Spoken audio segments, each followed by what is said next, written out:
Menjadikan yang dilayani murid Kristus adalah tentang mendengar, melibatkan, mempercayai, menyangkal diri, apa adanya, serta ketaatan.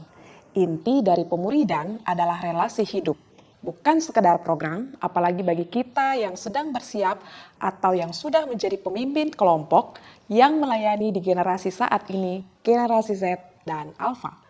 Generasi ini juga membutuhkan kasih Kristus melalui kita yang mau peduli pada mereka, yang terus menyebut nama mereka dalam doa, memberikan telinga dan waktu untuk mendengarkan curhatan atau kejatuhan mereka tanpa menghakimi. Seorang pemimpin kelompok yang takut akan Tuhan perlu memiliki kualitas-kualitas dalam dirinya yang akan menolong dalam mengarahkan adik-adik yang dilayani supaya berpaut pada Kristus.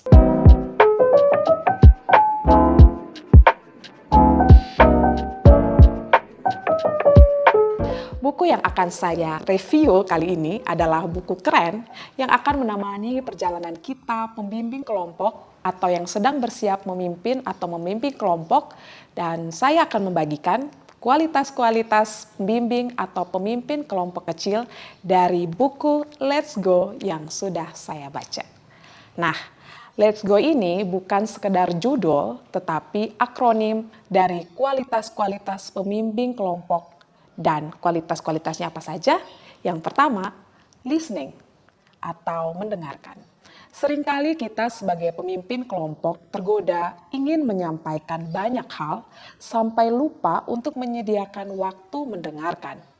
Padahal seringkali yang mereka butuhkan saat itu adalah didengarkan. Pemimpin kelompok harus memiliki kepekaan untuk mendengar. Tentu mendengar di sini bukan sekedar mendengar, tetapi kita menaruh perhatian, menyimak, dan menikmati proses percakapan.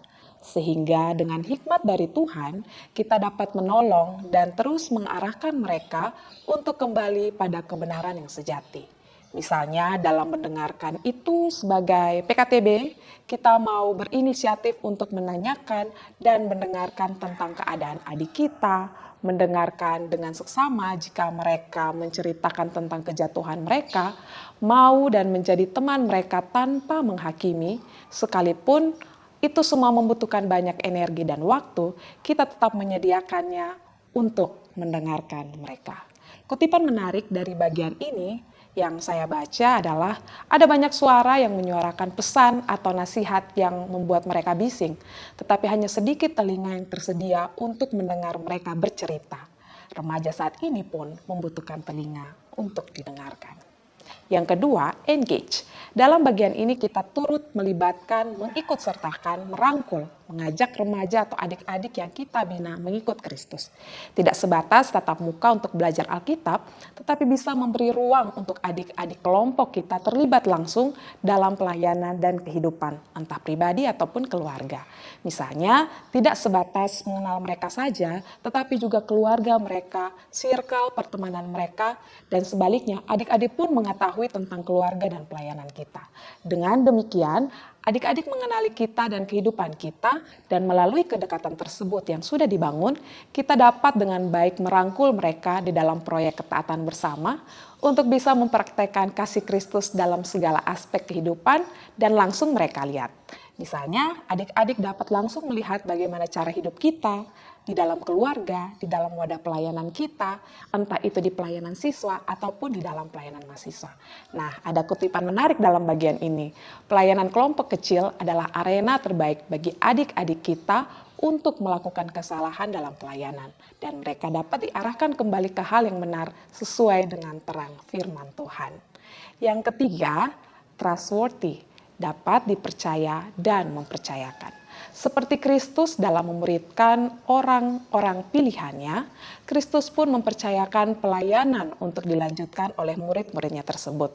Tentu dengan janji penyertaannya pula yang akan menguatkan sekalipun murid-muridnya bukan orang-orang sempurna tanpa kesalahan. Panggilan menjadi murid Kristus bermuara pada pengutusan kembali bagi orang-orang yang dibina untuk memuridkan lagi. Demikian pula dalam pemuridan yang kita kerjakan, sejak dini kita sebagai pembimbing atau pemimpin kelompok terus membangun kepercayaan dan kesadaran adik-adik yang telah mengalami kasih Kristus melalui kelompok pemuridan untuk kembali menjadi berkat dengan memuridkan lagi adik-adiknya atau teman-temannya. Jadi pemuridan yang dikerjakan bukan sekedar daya tarik program supaya kita disukai atau diidolakan adik-adik atau kita menambah pengikut, tetapi pemuridan adalah tentang persahabatan. Persahabatan adalah kepercayaan dan kepercayaan adalah dasar atau pijakan bagi seseorang untuk bersedia membuka diri menjadi alat di tangan Tuhan dan menjadi berkat. Kutipan menarik di bagian yang ketiga ini adalah, siapakah tempat terbaik membuka aib dan kelemahan kita? Tentu orang yang kita percaya. Kita percaya bahwa ketika ia tahu dosa-dosa kita, ia tidak akan menghakimi kita. Tetapi kita percaya juga bahwa ia tidak akan membenarkan dosa-dosa kita. Dan kita juga percaya pesan-pesan yang ia sampaikan untuk menolong kita bangun dari kegagalan kita. Yang berikut, yang keempat adalah S.